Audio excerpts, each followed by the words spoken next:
Dear student, आज हिंदी व्याकरण के बहुत ही महत्वपूर्ण टॉपिक शब्द को लेकर के हम आज आए हैं। आज हम जानेंगे शब्द क्या है। शब्द एक या एक से अधिक वर्ण से बनी हुई स्वतंत्र सार्थक इकाई होता है। यानी चाहे वह एक वर्ण से वह बन सकता है या एक से अधिक वर्ण से बन सकता है। एक वर्ण, अब कहिए एक वर्ण से कौन सा शब्द बनेगा? तो ए न, हम लोग कहते हैं ना, कोई पूछता है क्या घर जाना है, न। या फिर बोलते हैं राकेश व मुकेश, यानी व और न का यहाँ पर अर्थ है क्या है? और है। न का क्या अर्थ हुआ? नहीं, और व का क्या हो गया? और। इसी तरह से अनेक वर्ण से बनने तो पता है सार्थक लेकिन होना चाहिए। जैसे कुत्ता, कुत्ता दो शब्द से बना हुआ है लेकिन उसका अर्थ निकलता है शेर, कमल, नयन, ये सभी क्या कहलाते हैं? शब्द कहलाते हैं। यानी हम कह सकें तो दूसरे शब्द में अगर इस बात को बोलें तो ध्वनियों के मेल से बने सार्थक वर्ण समुदाय को हम शब्द कहते हैं। ध्वनि को हम वर्ण बोलते हैं, या इसको हम ऐसे कहते हैं कि एक या एक से अधिक वर्णों से बने सार्थक वर्ण समुदाय को हम शब्द कहते हैं। क्या कहेंगे? ध्वनियों के मेल से बने सार्थक वर्ण समुदाय को शब्द कहते हैं। शब्द के भेद या शब्द के प्रकार। हम जानते हैं कि हिंदी में शब्द के प्रकार विभिन्न आधार पर तय किए गए हैं। सबसे पहले उत्पत्ति के आधार पर शब्द के प्रकार हैं, भेद हैं।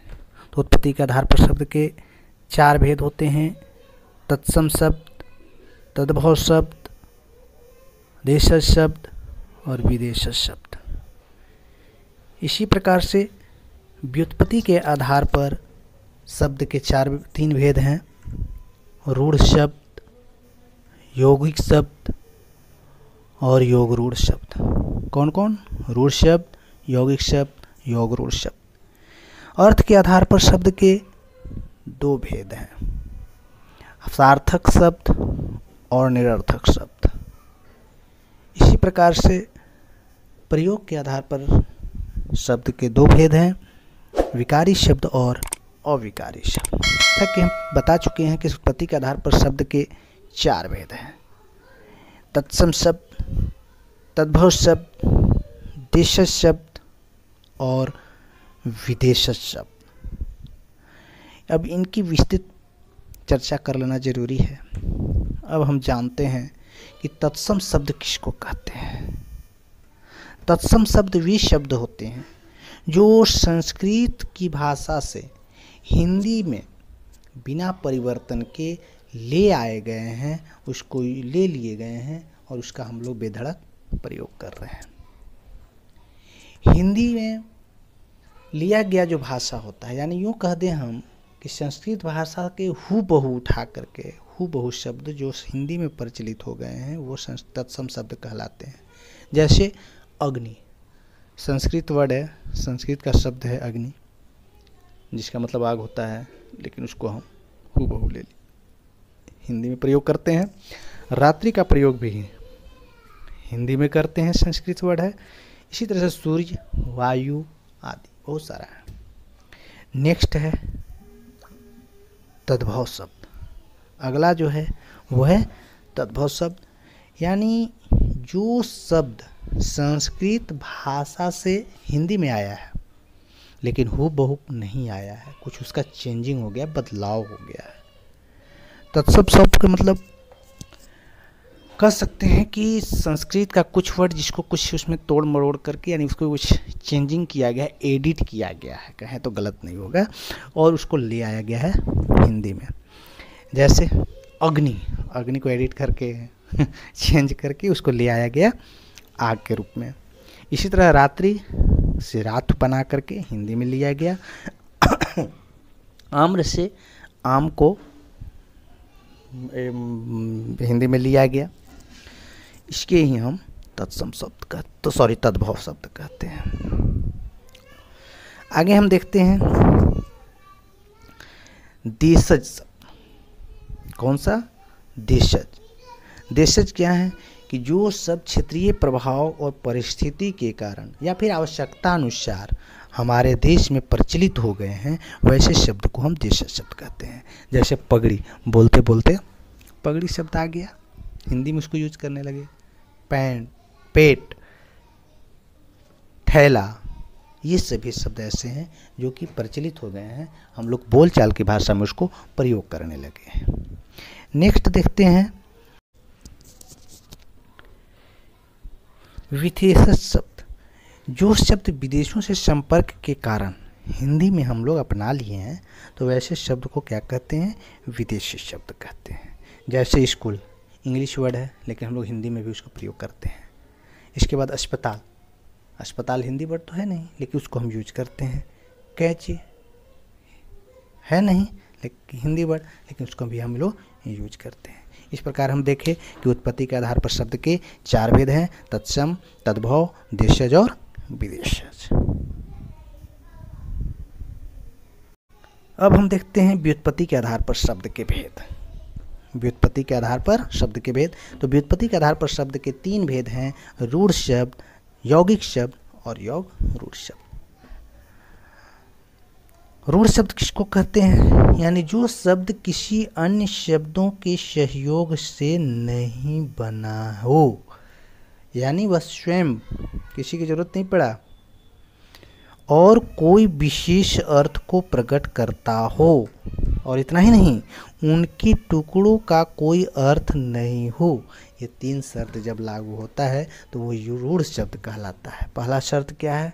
कि किसी अन्य शब्द का सहयोग नहीं, वर्ण आ जाएगा, वर्ण के सहयोग से बनेगा, लेकिन शब्द के सहयोग से नहीं बनना चाहिए।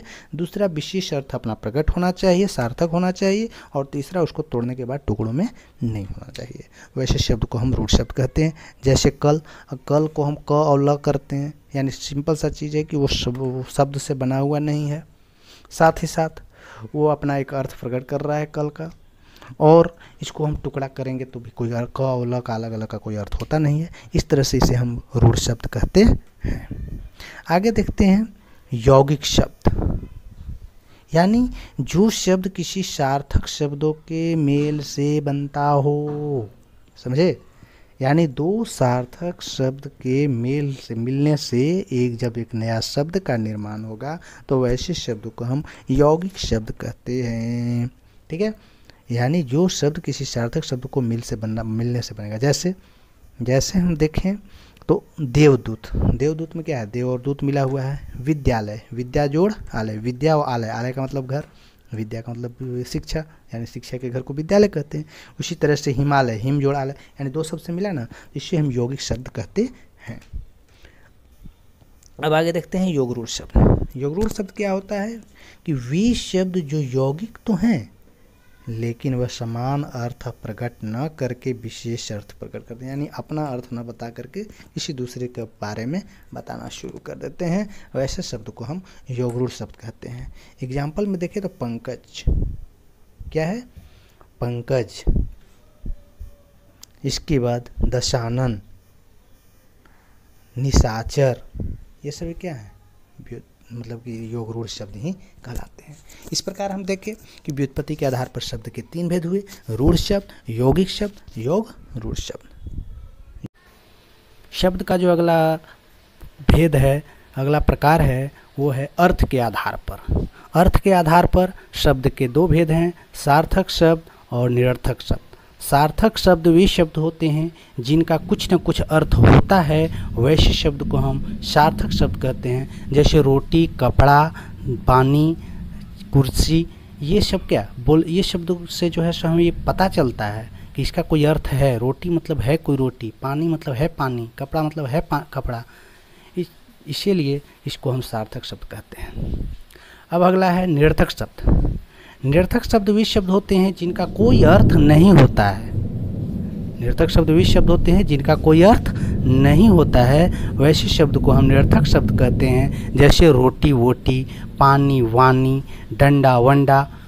देखिए, रोटी, वोटी, रोटी का तो अर्थ है, वोटी का कोई अर्थ है, पानी का तो अर्थ है, वानी का कोई अर्थ है, डंडा का तो कोई अर्थ है, वंडा का कोई अर्थ है। इसीलिए इस शब्द का कोई अर्थ नहीं निकलने के कारण इसे हम निरर्थक शब्द कहते हैं। नेक्स्ट है प्रयोग के आधार पर शब्द के भेद। प्रयोग के आधार पर शब्द के दो भेद हैं, पहला विकारी शब्द और दूसरा अविकारी शब्द। विकारी शब्द किसको कहते हैं? जिन शब्द का रूप का परिवर्तन होते रहता है, ऐसे शब्द को हम क्या कहेंगे? विकारी शब्द कहेंगे। जैसे कुत्ता, कुत्ते, कुत्तों। विकारी शब्द के अंतर्गत संज्ञा, सर्वनाम, विशेषण और क्रिया ये आते हैं। नेक्स्ट है अविकारी शब्द। अविकारी शब्द वैसे शब्द को कहते हैं जिन शब्द के रूप में कभी कोई परिवर्तन नहीं होता है, वैसे शब्द को हम क्या कहेंगे? अविकारी शब्द कहेंगे। यहाँ, किंतु, नित्य ये शब्द क्या है? अविकारी शब्द होते हैं। अविकारी शब्द में क्रिया विशेषण आता है, संबंध बोधक आता है, समुच्चय बोधक आता है और विस्मयादि बोधक आता है।